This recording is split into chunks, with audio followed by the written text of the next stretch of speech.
There'll be plenty of times where being a woman is probably not helping your career. So when it does help your career, take the opportunity and then stand out.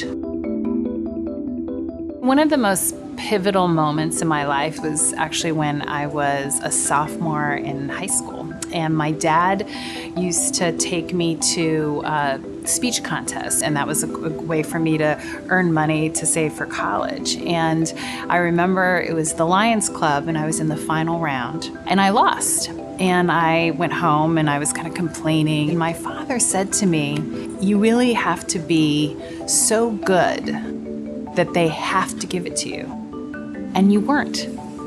It was a really good lesson for me. I really took to heart the idea of excellence and no excuses. You made what some would see as a surprising or bold career move after spending 17 years at a law firm to make the move to Accenture. Did you see that as a career risk or a big jump? I don't think I fully contemplated how much of a risk it was. I was really thinking about, how do I want to live my life? I was 42 years old, and I said, I can see my future. Like, I know what the next 20 years are going to be like if I stay here. And Accenture really provided an opportunity to challenge myself. Because if you think about it, I went from the young girl who had never traveled outside the US, who went and studied Chinese. Then I went to law school, and I grew up in a family that didn't sort of live in the corporate world. Then I became general counsel at a company of technology, and I didn't know that. And so each time you make a choice, and it's a choice about reinvention. How would you describe your leadership style now, and how has it evolved over time?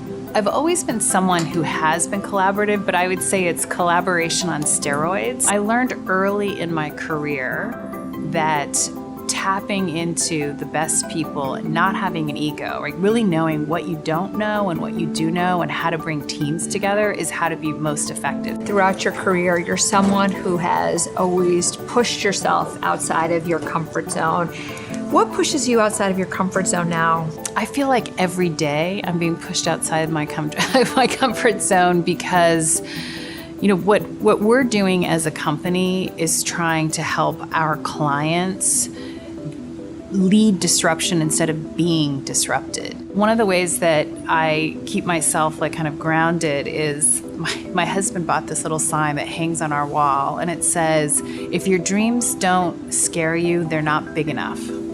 And so when I'm facing uncertainty or worried about, is this the right strategy in the face of what we need? I think about that and say, okay, good. If I'm a little scared, it must mean that I'm doing the right thing. If you were to rewind the clock 20, 25 years and were writing a letter to your younger self, what advice would you have loved to have been given at that point in time or to have heard?